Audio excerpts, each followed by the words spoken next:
অনেকেই আমাকে জিজ্ঞেস করছেন তনি আপুর সাথে আমার কিভাবে কোথায় দেখা হয়েছে, সবকিছুই বলবো এই ভিডিওতে। তো আমি হচ্ছে এখন শুরুতে আমি বলে নেই আপনাদেরকে যে আমরা হচ্ছে একটা মিটিং ছিল আমাদের, যারা উদ্যোক্তা আছি তাদেরকে নিয়ে একটা মিটিং, যেটা হচ্ছে তনি আপু নিজেই অ্যারেঞ্জ করেছিল।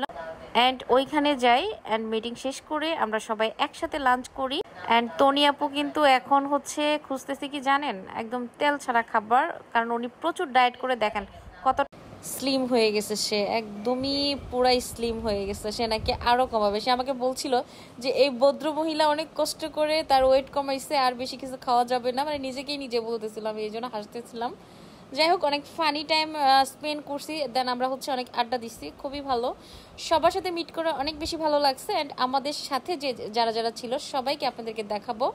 ইভেন আমি যেটা করছি যে আমি খাবার নিতে নিতে সালাদ নিতে ভুলে গেছি, যার জন্য আমি আবার সালাদ নিতে আসি এখানে।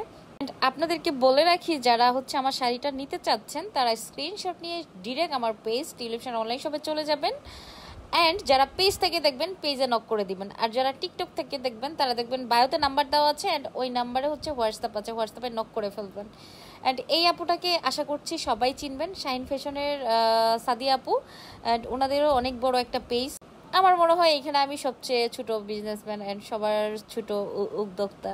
অ্যান্ড এখানে অনেক বড় বড় উদ্যোক্তা ছিল যাদের 1 মিলিয়নের উপর প্লাস হচ্ছে ফলোয়ার। সো আমার তো খুবই কম। সো সবাই পাশে থাকবেন, আমাকে সাপোর্ট করবেন, অ্যান্ড আমাদের পেজে বেশি বেশি হচ্ছে ফলো দিবেন। প্রতিদিন সন্ধ্যা 7টা অথবা 8:30টায় আমার লাইভ হয়, এটাও দেখে আসবেন। আর পেজ থেকে যারা দেখবেন তারা তো হচ্ছে দেখতেই পারবেন। সো যারা হচ্ছে আমার ভিডিও দেখবেন, যাদের কাছে ভালো লাগবে অবশ্যই একটা কমেন্ট লাইক করে দিবেন। অ্যান্ড আমাদের তনি আপুর কাছে দেখে আমার যেটা মনে হইলো যে আমারও উচিত একদমই হচ্ছে ডায়েট করে শুকায় যাওয়া। যদিও আমি অনেকটা মোটা হয়ে গেছে, এখন নিজেকে একটু স্লিম করতে হবে। আমি সাদিয়াপুর সাথে একটা ছোট একটা ভিডিও করলাম, আর সাদিয়াপু কালকে হজ করতে চলে যাবে। সো আমি বললাম আপু চলো একটা ভিডিও করে রাখি, যেহেতু হজ করতে যাবা। সো এই তো দোয়া রইল আপুর জন্য, আপু যাক সহি সালামতে সুন্দরভাবে যাক। অ্যান্ড আমাদের গল্প তো শেষই হয় না, আমরা এখানে গল্প টল্প শেষ করে, মানে এটা খাওয়া দাওয়ার পরের পর্ব চলতেছে আর কি। তারপরে শ্যুট করলাম, শ্যুট বলতে মানে সবাই মিলে একটু ছবি তুললাম, অ্যান্ড কেউ ছোট ছোট ভিডিও করে নিলাম। এই তো, কারণ আবার কবে মিট হবে জানি না। খুব ভালো একটা সময় কাটাইছি, অ্যান্ড সবার সাথে ফার্স্ট মিট হইলো, তাদের আচার আচরণে কখনো বোঝা যায় নাই যে আমাদের ফার্স্ট মিট। সো এবার চলেন আমার শাড়িটা আপনাদেরকে দেখাই। যারা এই শাড়িটা নিতে চান তারা অবশ্যই স্ক্রিনশট নিয়ে ইনবক্স করে দিবেন পেজে, এটা আমি আগেও বলে দিচ্ছি একবার।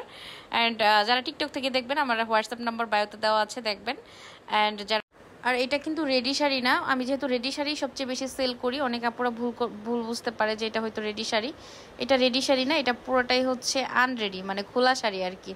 আর সাথে ব্লাউজ পিস থাকবে, আপনাদের ব্লাউজ পিস বানাই নিতে হবে আমার মতো করে। আমি যেভাবে বানাই নিতে পারবেন নিজেদের মতো করে ডিজাইন করে। সো এই তো আজকের ভিডিও এই পর্যন্তই। আল্লাহ হাফেজ, সবাই ভালো থাকবেন, সুস্থ থাকবেন, অ্যান্ড টিউলিপ শাড়ি অনলাইন শপের সাথেই থাকবেন।